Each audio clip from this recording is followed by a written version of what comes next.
good? Okay.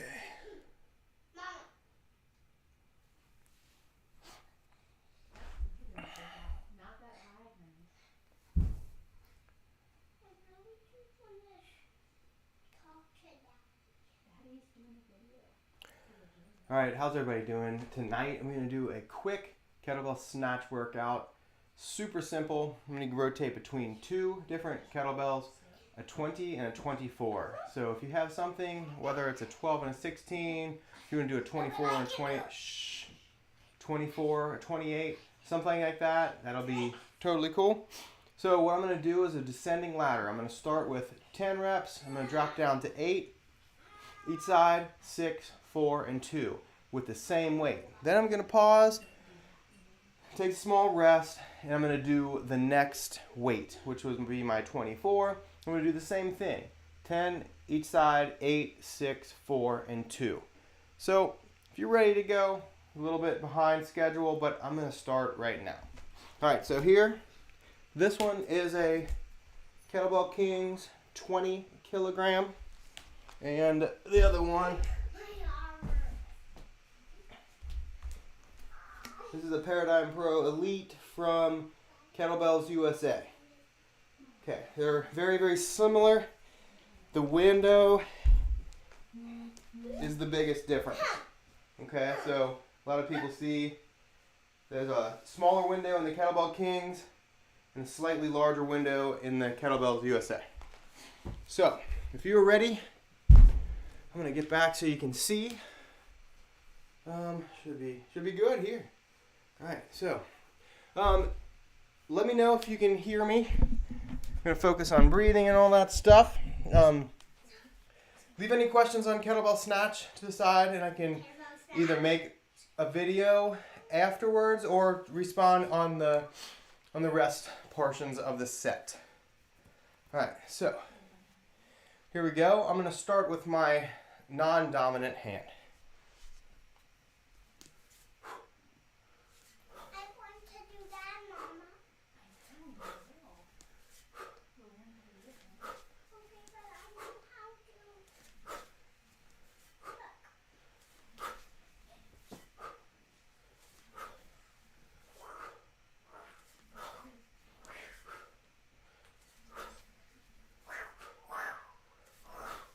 Hey, I can do one pull-up.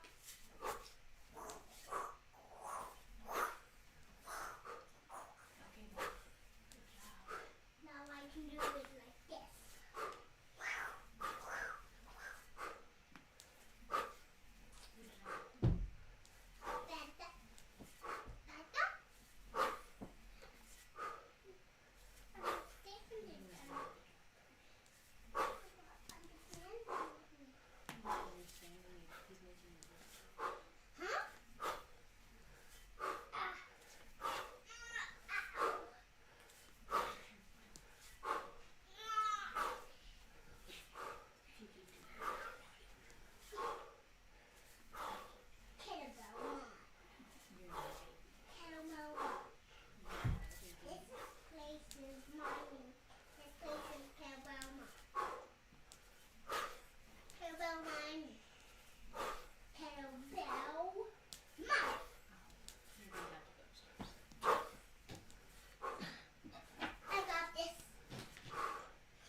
Love you too, buddy.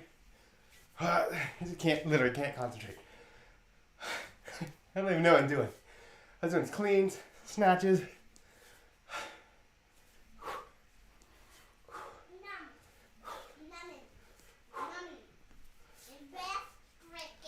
Shh, please, bud. Please.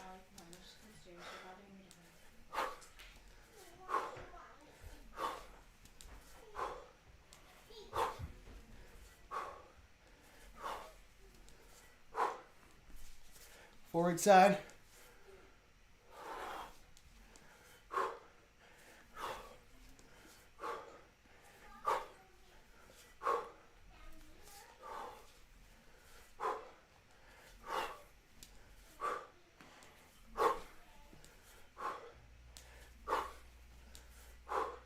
And to each side.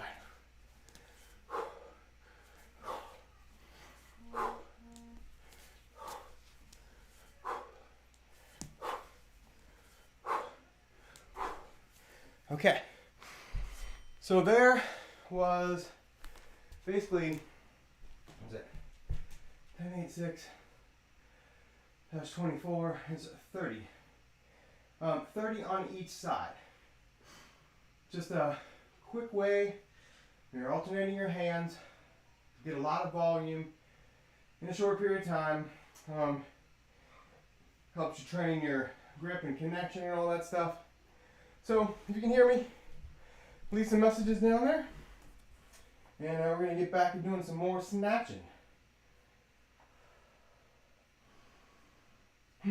Right, so this one, I'll answer some questions while I'm catching my breath. Definitely need to be catching my breath.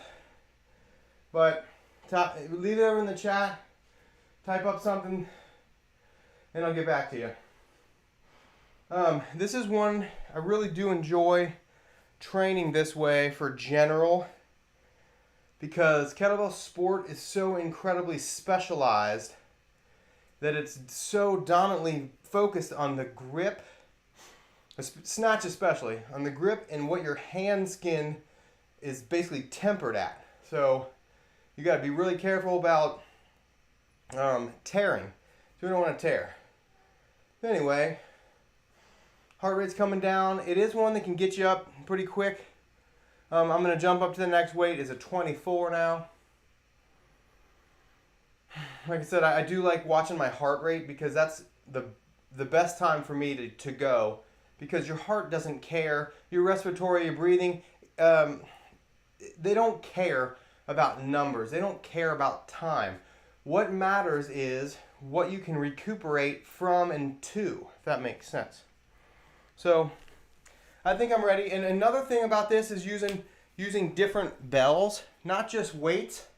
Like, this gets me used to really focusing and honing in on the difference between the weights. The handles feel slightly different, all that stuff. So really try to focus. So same thing, 10 each side, 8, 6, 4, 2.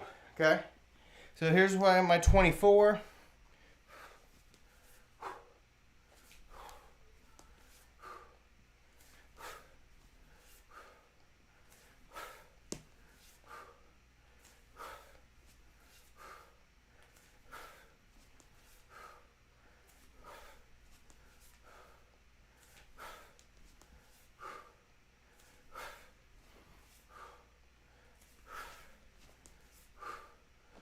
Other side.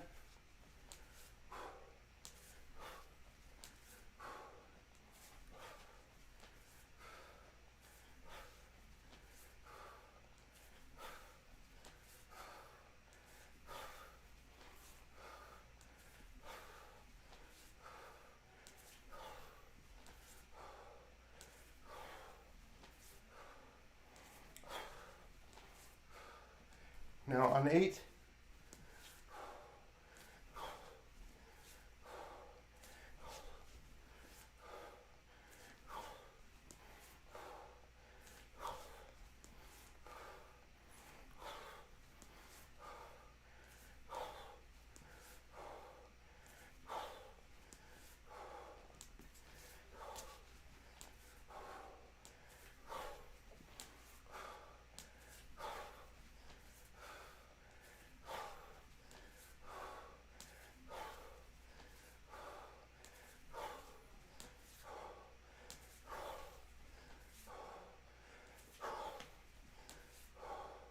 And 6.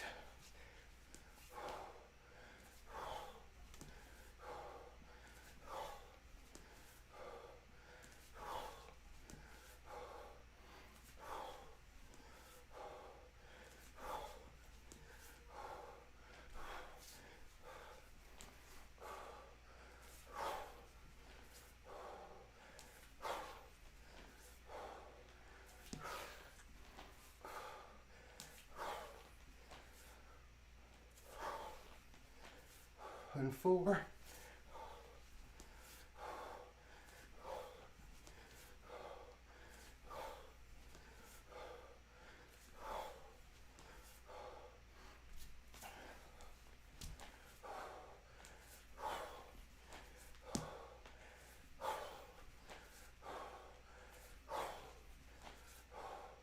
and 2 each side.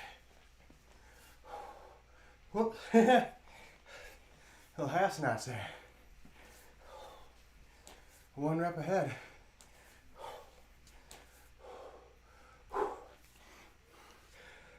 Okay. Oh. So heart rate up. I'm going towards for tearing callus. 2 hands for some high volume. Okay. So here's the thing. No matter what you're doing, if you're tearing, if you're creating calluses first, and the calluses move up, I'm going to get closer. And say, and the calluses move up towards here. People usually tear here. Now, if you're tearing back here in the palm, you're gripping too deep. Okay? That means you're right down here, you're gripping too deep in the bell. Okay? You want to be able to catch it here and wrap the fingers around, especially with what I do, and then cinch the thumb around one of those fingers here. But those calluses right there, what happens is usually they get pushed towards the end of the fingers. Then what happens is people, if they get big, people aren't taking care of them, keeping them low, they start bunching up and they get pulled. So what that does is creates that pull in the skin underneath, and that friction, the heat, creates the skin layers to create the bubble, the blister, and then that tears. So if you're gripping so far down here that when you, especially if you're just swinging, I don't think I've ever torn my hand ever doing just kettlebell swings. Now, snatches, absolutely. There's a difference because when you swing, you don't want the kettlebell. Here, I'm right back. I'm going to grab this small bell. I'm going to use this kettlebell for kids, youth kettlebell. I'm going to use this one as a demonstration. So, if you are snatching, anytime you swing the bell back down here, the kettlebell should stay in alignment with your wrist, okay? So there should never be any here, because look what that's doing. The line is down here and the wrist, the forearm's down here. So that means the wrist has pulled it in. That means I'm doing a lot of wrist flexion. Also, that keeps the kettlebell pulling and kind of twisting on the skin of the hand. So you want to make sure that the kettlebell is in line with your wrist. So that being out here, when you swing, the kettlebell should be in line with your wrist. Now, when it's weightless, when it's floating, it's reached the top of the swing. If it comes up a little bit, that's okay because your wrist can handle that. You still don't want to let it be rotating in your grip, in your hand. So here, no matter where I'm at, I don't let the kettlebell, I don't let my wrist, my hand change if I'm squeezing the weight. So on swings, the kettlebell is always at the end of your arm. So you can squeeze, you can let go if you can regrip, but you don't want to catch and have it twist in your hands. So I see a lot of people doing swings and it comes up, and then the bell does this, kind of up here, and then it comes down and it grinds in the hand. The difference of the kettlebell snatch is as it comes up, you're letting go, and it's rotating over and you're reinserting your hand up here, okay? You reinsert. Same thing with the clean. So as you swing up, you accelerate with the shoulder and rotate. The bell starts coming up on its own, and it's going to end in this position. I want to toss it from one hand to the same spot. So my left would go up here. Obviously, this is only 2 kilograms, so see, I want to go in. So as the bell comes up, I let go and reinsert my hand. So that's how it works with a snatch. So I see a lot of people just keeping their hands squeezed on the weight and like the pull and the punch through and never letting go enough. So what I do is I train to let go and reinsert. So I know where this bell is going to be. See, I know where it's going to be up top. Anyway, so if you're swinging, oh, there's a bunch of comments over here. Okay, so if you're doing swings, there's another thing that can happen is the bell. I'm gonna show you on the outside of my hip. The bell can come back, and it's coming up as you push, as you thrust your hips, or as you extend your hips, and your hand skin, the bell's getting twisted in your hand. This opposite of the other side, okay? So here, you wanna wait till the bell's at the end, wait, go, wait, go. The kettlebell should never flip-flop, okay? I see that a lot. I see that a whole lot. If the kettlebell's flip-flopping, if it's gonna hit you in the butt, when you do a powerful swing, you're going too early. Let's see. Okay, so let me go up here real quick. Yep, that's what blew me up today. Okay, so Dan, maybe you could drop the weight when you're doing high volume in order to focus, improve technique.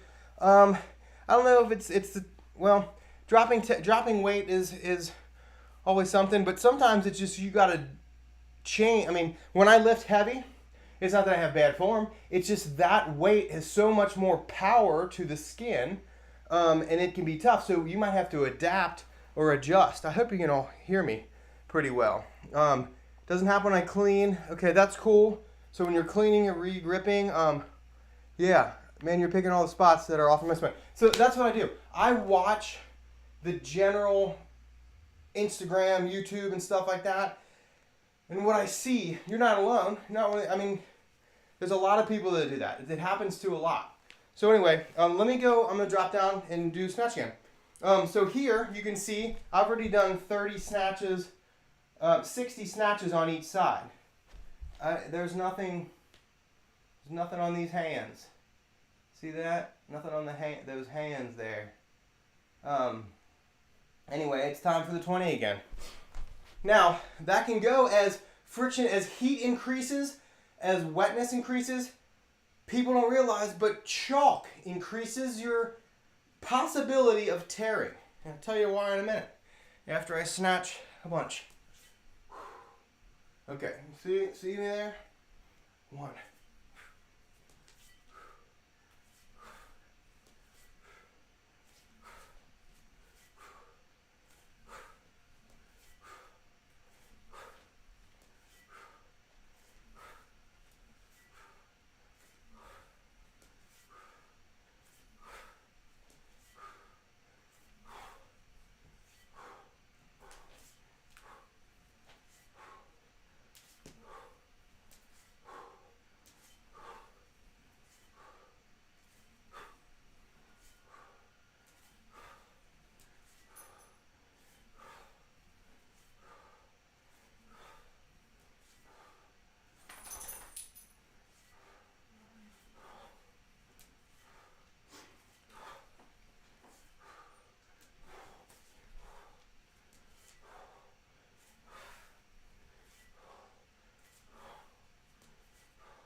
Okay, so there's another 30 on each side.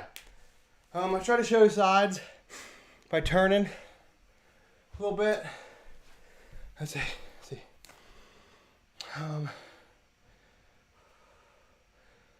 Okay, cool. Hike pass and extra rotation of hands with the handle. That's a huge hiccup for me because the timing is likely off in the swing. It's a lot of people. I mean, I wouldn't say it's most, but it's definitely a big thing that I see affects people. When you swing, if you're extending your hips too soon, it can't not happen, if that makes sense. The bell will flip-flop. It can't not flip-flop, okay? Because the kettlebell is going down, but you're trying to bring it up. That's like someone trying to do this. Okay, so see what happens to my wrist? Even if I try to keep it tight, like, it's still going, now, if I wait for it and then like bungee or a trampoline, you got to think about that. But see, in this dogmatic world of kettlebell, certain places say you have to be so insanely violently extend your hips. If I violently extended my hips with a 32 kilogram kettlebell, I could throw it 45-degree angle up to the ceiling. Okay, so remember, it's not all about how powerful you do everything. You do what you need to do. You can be strong, you can build strength with that. But at the same time, I mean, if you're violently extending your hips on a 70-pound weight and you can't deadlift a decent amount, there's something kind of wrong there. It's something mismatched. So yeah, you want to be forceful, but at the same time, don't put 150 pounds of force into something that's only 70 pounds. It doesn't need it. So anyway, let's see. Anybody has other questions? Now I was messing with myself. My finger right here had a little blister this afternoon because I haven't snatched in a while. Working on this hip issue, working on this glute. They thought I might have torn my glute. It is severely painful right here. And I mean, I'm trying to exercise and trying to get lean. You know, I'm feeling it in the arms. I feel like that's working, but I need the rest of it to drop. And that's only going to happen with me if I'm as active as I want to or need to be. So if anybody has any questions, toss them over there. So next up is, I'm going to take a little bit longer for a break on this one, is the 24 again, okay? So once again, I'm staying with that descending ladder formula of 10, 8, 6, 4, 2 on each side. So 10 reps left, right, 8 reps left, right, 6, 4, then 2. That ends up being 30 each side. That's been something, ladders like that have been a major part of my general prep for higher rep kettlebell stuff for a long time.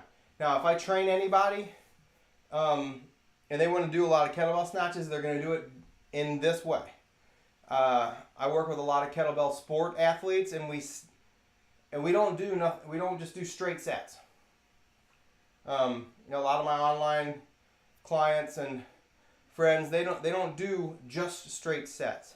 We do a lot of this stuff with straight sets peppered in, extending the duration of that. But if that's what you're constantly doing, guess what? That's all you're working on. Right there. If you're constantly doing super long sets, one hand switch sets, that's what you're doing right there. And when your hand starts to blister and tear, you start affecting your form gets affected, okay? So unless you're very, very close to a competition, I don't do that. I don't do really, really long sets because of my hands. Now there's people out there, it's just like people that can play piano versus people that can, you know, have hands like me. There's hands that are built made to snatch kettlebell, and apparently it doesn't bother them whatsoever. I don't have that. That's another thing. Not only does our build, our personal build, affect whether you're going to be good at kettlebell clean and jerk, or just snatch. It takes a special person to have the position to put your elbows down on near your hip crest. Mine is very far away, especially with two. No matter how much I can arch my lower back, extend, I can't get there, so I don't want to force it. And snatch is something that almost everyone can do. So that's why I have moved into just kettlebell snatching. And that's what I did for the World Championship. So in the WKSF, I did just kettlebell snatch. But anyway, it's about time to do these again. I did not eat enough again today. We've had a really hectic day dealing with mortgage people and things.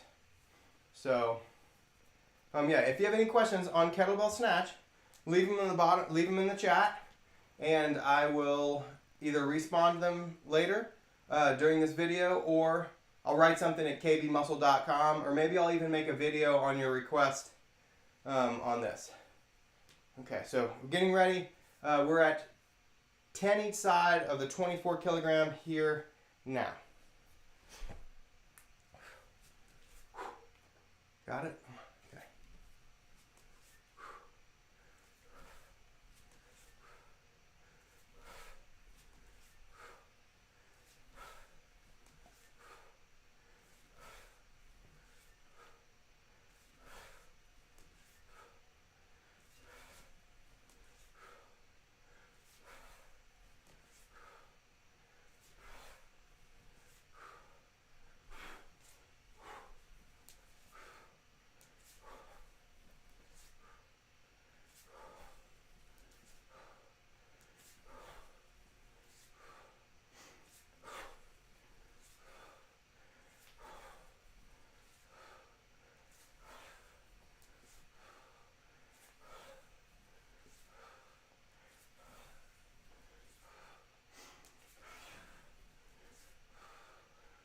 Down to 8.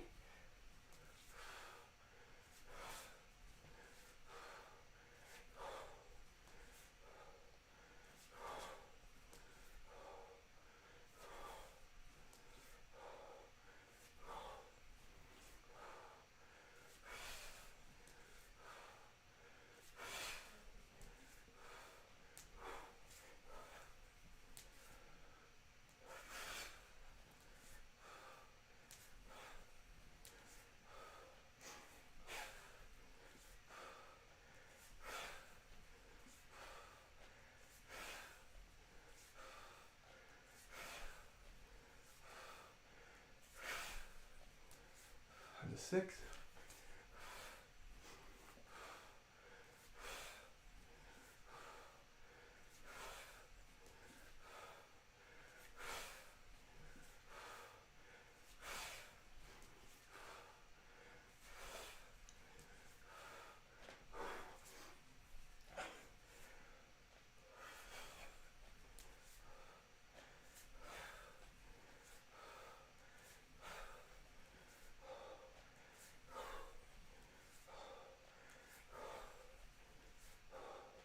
Four.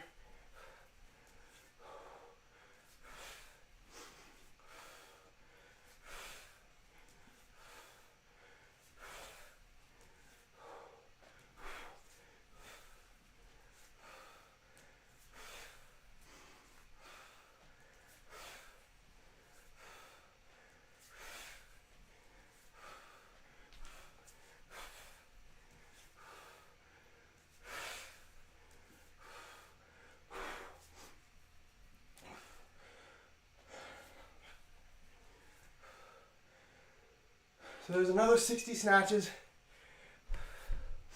out of the way. Snatch is absolutely one of my favorite kettlebell exercises. I feel it's, once you can clean is necessary, okay? So you have to understand how to clean. Doesn't mean that it's my favorite. Doesn't mean that I love it. So I have to clean, but once you can snatch, the snatch is one of my absolute favorites. I think it's incredibly beneficial. See, the clean gives you the weight here. Now, that is a very, in the rack position, close to the chest, close to the torso. That's a very beneficial, everyday, general thing. Okay, so if you don't press, you know, then, let's see, somehow you gotta get that bell up. So, once you're good at cleans, you can try snatches. So, same weight for a clean versus same weight for a snatch, it takes a lot more oomph, okay? You have to be careful on the way down. It's a possibility to tear your hands if you catch it in the wrong spot. But, let me move this over here. But, you can always half snatch. Drop it to the rack position, which also might even fill up into some of your clean necessity that you might need. But I love it. You put more oomph into a snatch, but what I love that it gives you is overhead. When you have a weight overhead, you're building structural integrity every joint below. So you have wrist, elbow, shoulder, all your vertebrae, your hips, your knees, your ankles. Okay, so when you clean, you're building a structural integrity close. It's here. Now I'm going up top and I'm working with that weight up here. I have to focus on more balance, more stability in the arm. But I have to, it's quicker. There's a lot more wobbly. So if you lose it up here, it's hard to lose a clean. Okay, so you clean it, big deal, it comes down. If it's real heavy. Personally, I like two-handed cleans. I like going really heavy. Two-handed cleans. I can put more of my body and my strength into it, using my hips, using my torso. The weight still gets up here, much less on my hand. That's when I tear, is when I'm going really heavy. Or really far. You know, like I'm talking 100, 75, 100 plus reps in a row. That's when I start tearing. But then also in the really heavy, it's like what people that deadlift, they tear. But kettlebell, since it's sub-maximal weight, you're not doing anything near what you're like deadlifting. But it's still incredibly tough on your hands. So anyway, let's see. I need to look at some of your program for fat loss. Already down 100 pounds. Yeah, wow. Nice job. That's a lot. Another 50 to go, but a bit stagnant with programming. You know the best programming there is? It's, whether it's for me or anybody else, is consistency. Just keep going. Just keep going. Don't get, the worst thing someone can do though, I think, is bounce from program to program to program. I have a lot of people that I'm like, hey, you need to do this for another month instead of jumping off something. The thing is, I write programs that are 4 to 8 weeks long, okay? And one I have that is 16, but 4 to 8 weeks. Now, that doesn't mean you're done in that goal. That's just when you start over.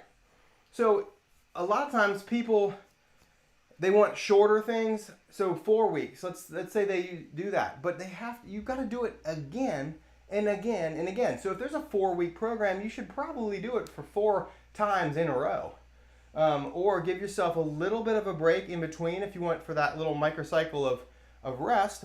But still, that's how you're going to see adaptations. That's how you're going to see progress. It's not just in how much weight you did in those 4 weeks.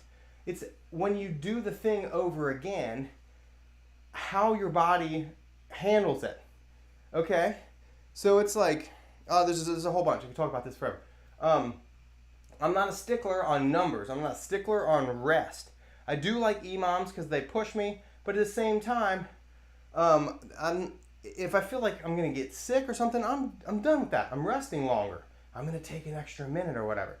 The best thing you can do, if you are, I'm so sweaty right now. the best thing you can do if you're really monitoring yourself and you want to go at a rate that's not going to just really mess up your nervous system, if you are closer to a beginner or getting back into something, or possibly trying a new advanced program or something like that, is go by heart rate. Get yourself a heart rate monitor. I recommend a Polar H10 because it'll fit right under my pecs. Fits right there. Kettlebell doesn't get in the way of it. Nothing at all. It's a band that goes around. It doesn't come off. It's super sturdy. I've had them forever. And they stream right to your device, whether it's a phone or whatever. You can watch your heart rate in real time. So instead of counting stuff like that, watching a clock, that's just let it do work for you. Okay? So it'll show you on the screen.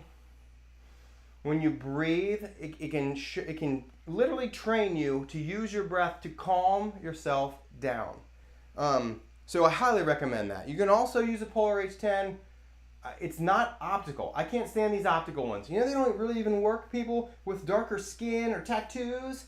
That's what I've heard. That it does not work very well for me. And then I switch to my other side, and it does. But those optical things, I don't know. I've heard that they don't work very well. Let's see. But anyway, so you can do like HRV. You can do heart rate variability watch. Like heart rate variability is basically how the space in between. It's like how the differences of the beats. So anyway, it's a signal of stress. Okay. So you want to be able to be variable. When you're watching, it'll give you a score. After a few days, it'll say, hey, I know you want to train real hard, but today something's not right. Your stress levels are really high. Maybe you should take a break, do some yoga, some breathing, some walking, whatever. If you start listening to it, I guarantee it's awesome. Like, and that's the thing. Sometimes you might be really, really tired or whatever, or just not really motivated, but then it'll say, hey, it's a really good time to attempt a PR or something like that. And it's like, oh, okay, that's cool.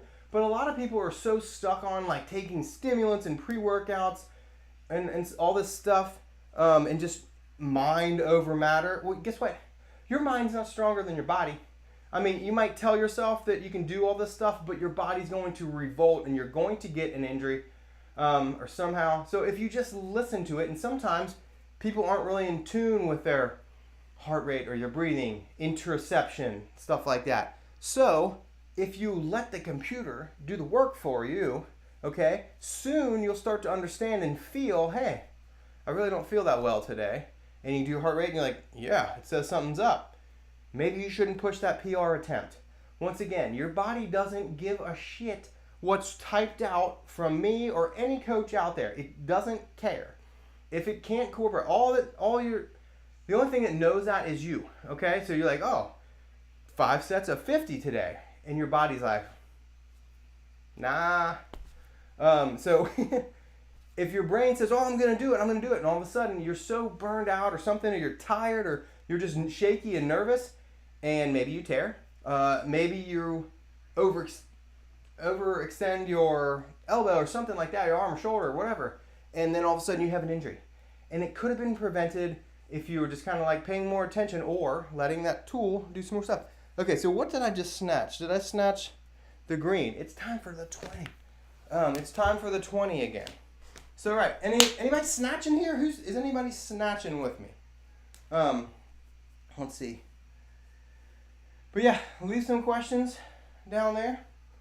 Gonna do one more of these. So I've done 4 so far.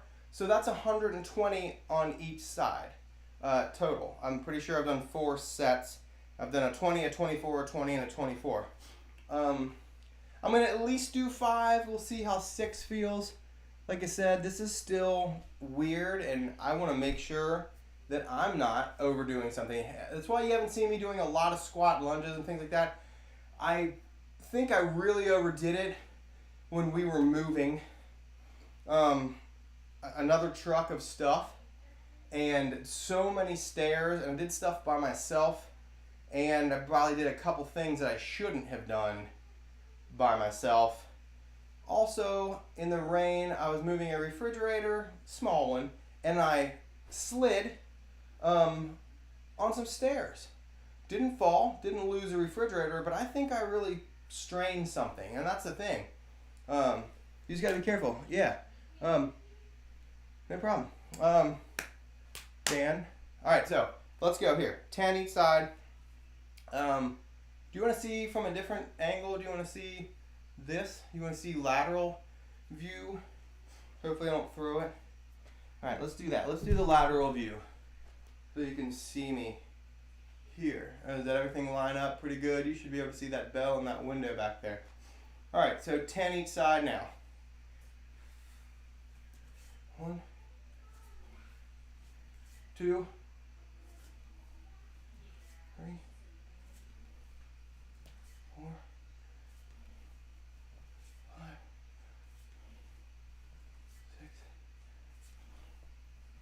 7, 8, 9,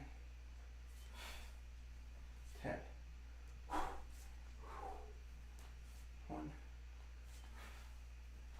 2, 3, 4, 5, 6, 7, 8, 9, 10. 1, 2, 3, 4, 5, 6, 7, 8.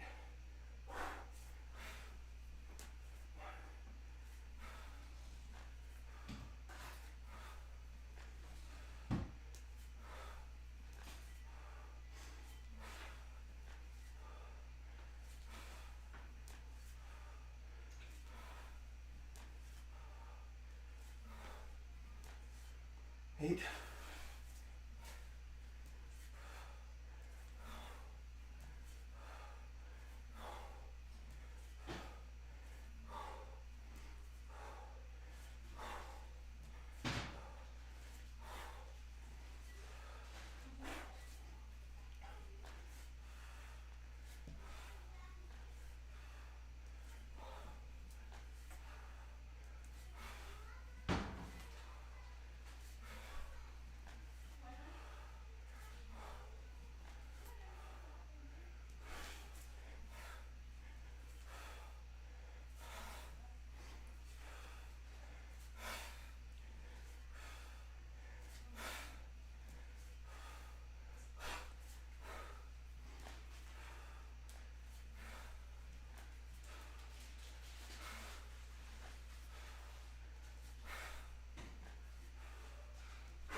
Okay, so there's another.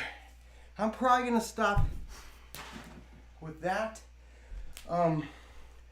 just because it's been a while since I've done that, and like I said, not a fan of tearing skin.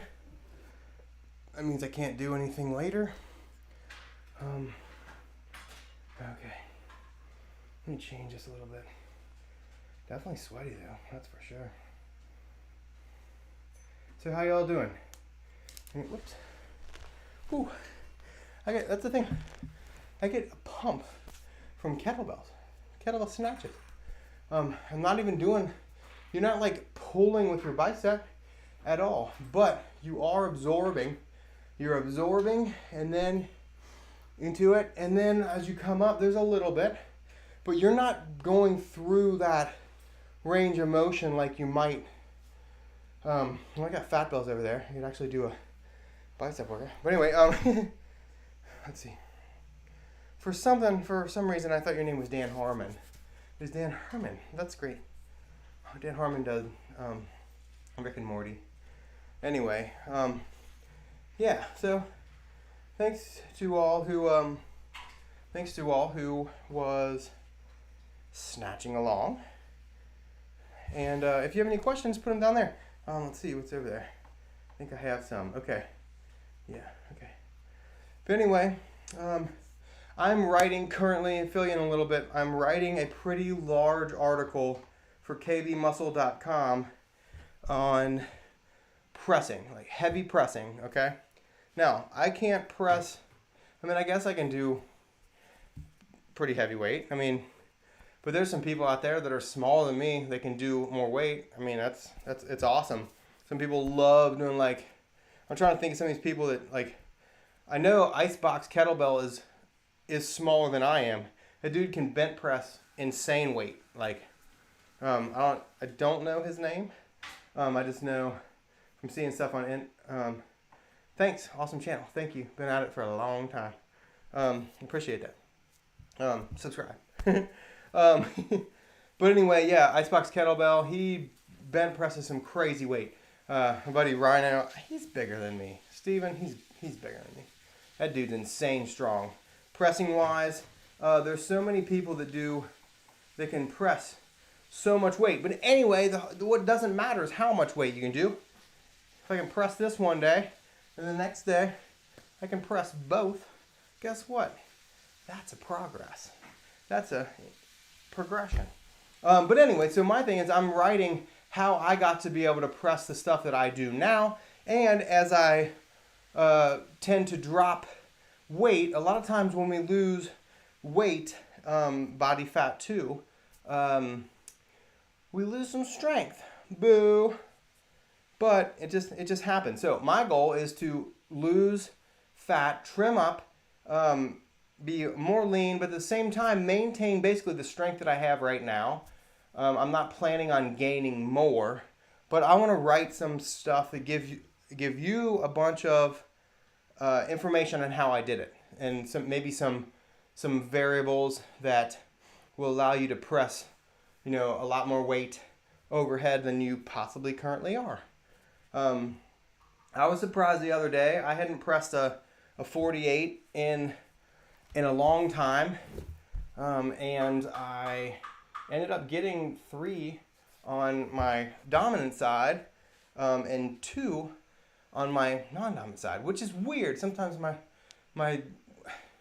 non-dominant side is my left, and sometimes I can actually press more on that side because I honestly think that it might be stronger. It's just not as dexterous, and I think that comes with what I do. But anyway, so I'm going to leave a bunch of variables that you can do, different protocols and stuff that I have, or maybe even some ones that are out there. The thing is, I've seen so many people do so well with their increasing their kettlebell presses by doing a protocol that I created a while ago that is the outer limits press, the outer limits protocol. So basically, it's 1 rep, and this works for best for single overhead work, basically the single. Is 1 rep every 30 seconds, but you alternate sides.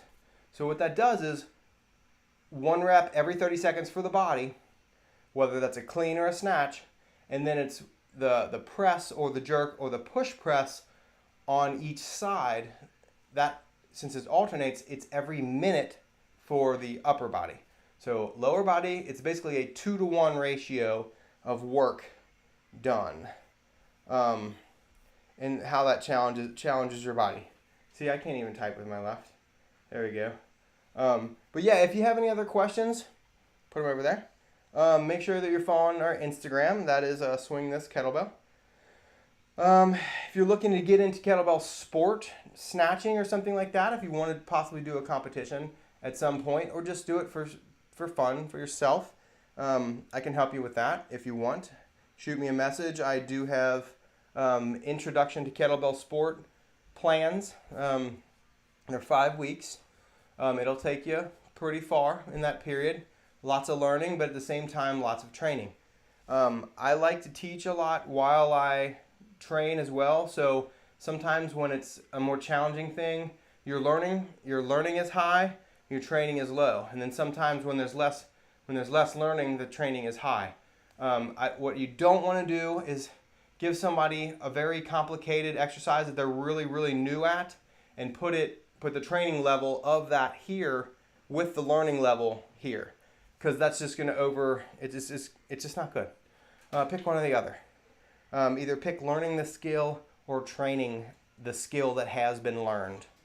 Anyway, I'm going to take off. I'm really, really hungry. I want to hang out. I'm tired. Stop by kvmuscle.com and see what's up there. Pretty soon there's going to be a pretty awesome kettlebell pressing article. Okay? It will be impressive. Dad jokes.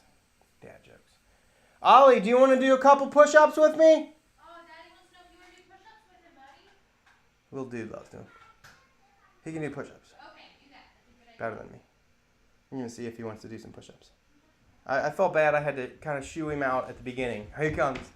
Oh, he's got clothes on too, so cool. Half the time this child's like just ripping his clothes off and running around. All right, we're going to do some push-ups, aren't we? Oh, he's already doing it. Hold on, you already doing them? Can I do them on the kettlebells?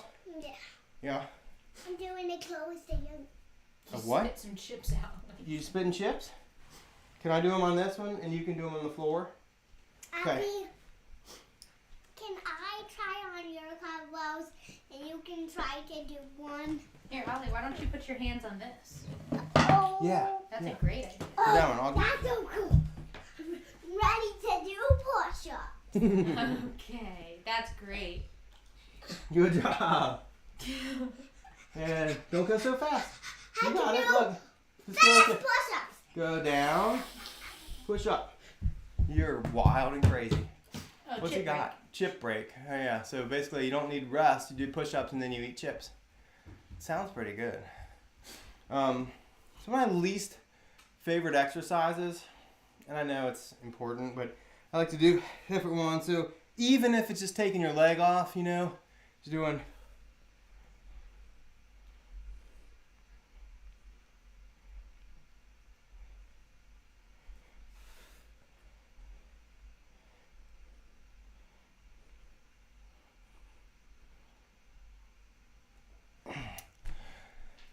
He dipped on me, so I guess I'm pretty much done. Anyway, Joe, thanks for hanging out. Going to go relax and do some stuff. Rock on.